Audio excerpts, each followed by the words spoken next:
Hi guys, welcome back to my channel. Today is day 15 of day 30. We are halfway through, which is so exciting. Yeah, it's becoming, like I've said before in other videos, it's becoming so much more normal for me, and I do want to keep continuing making joy my priority, just because it's been fabulous, and I think it's just something that I can keep consistent no matter what else is going on in life and what season of life or where I'm going or what I'm doing. And it's kind of what you would want or what I would want out of anything else that was going on, like any situation or material item or action. Like, you want to feel good, or I want to feel good. I want to feel joy. So focusing on joy, making that the priority first. Yeah, definitely something I want to stick with. So it is day 15, but just another day. I went to lunch with my mom.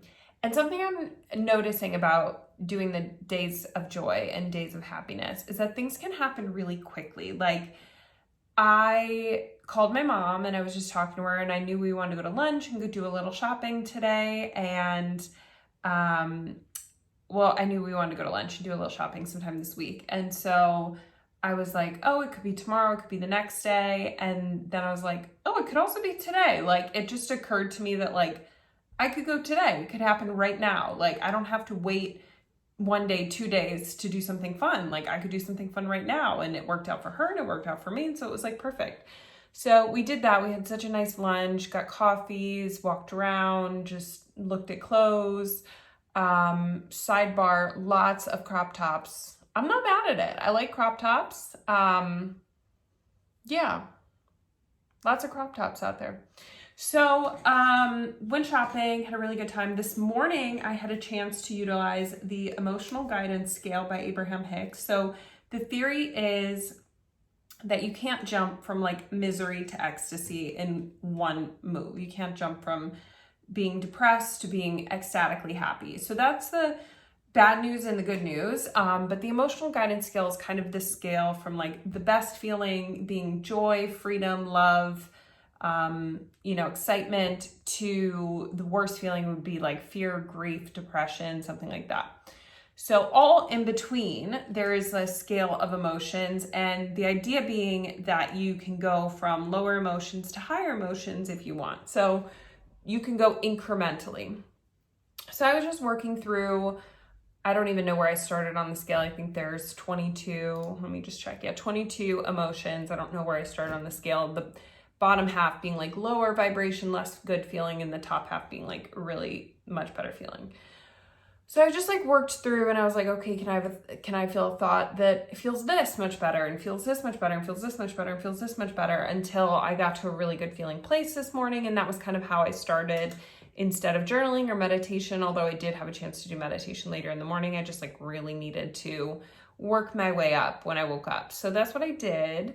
The emotional guidance scale, which I will link in my description or in the comments below, it's just a really good tool to help pull yourself up if you're feeling a little less than stellar, or to just kind of assess where you are, see what words on the scale resonate and be like, like, I guess I could feel better. Like, that might feel better to feel this. Like, for example, you might feel pretty good. You might feel hopeful, which is the 6th one. But then like optimism feels a little bit better than hopeful, and positive expectation feels a little better than optimism, and enthusiasm feels a little bit better than than positive expectation. So you can just work your way up that way instead of making a big jump that might not feel really authentic. So that's what I did. That was where I pulled my happiness up today. That was my focus, and had a really nice afternoon, morning.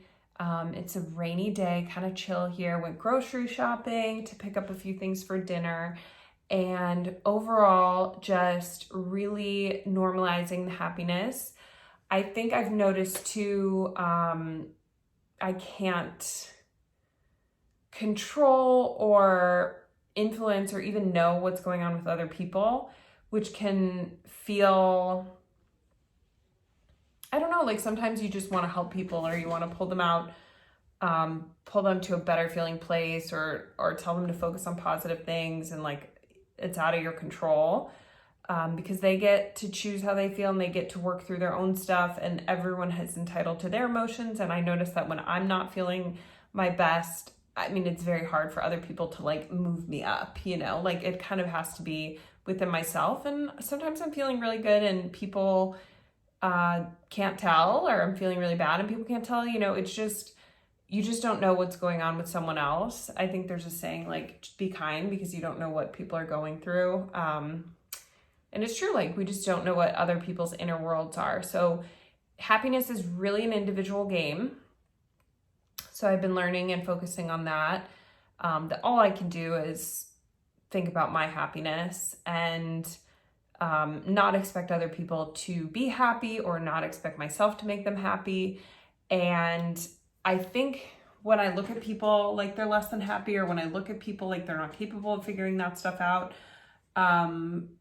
like that doesn't feel good for them. There's a saying that you can't be poor enough to make a poor person rich. You can't be depressed enough to make a depressed person happy. Like you got to kind of clean up your side of the street. And that's where I'm at with the 30 days of happiness. Is as much as I would want to give that to other people, as much as I would want other people to feel really good, like I got to clean up my side of the street. And I think that's the most important message that I can take away, is that this happiness is an individual journey. And even if it's the most important thing that I've got going on, it's still important for me to feel it and for me to experience it, and not necessarily to expect that or to try to get that for or from anyone else.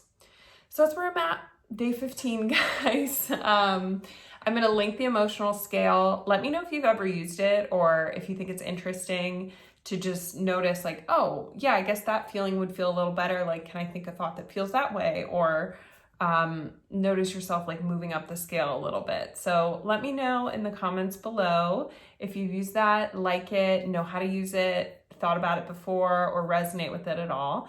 And I will see you guys tomorrow for day 16.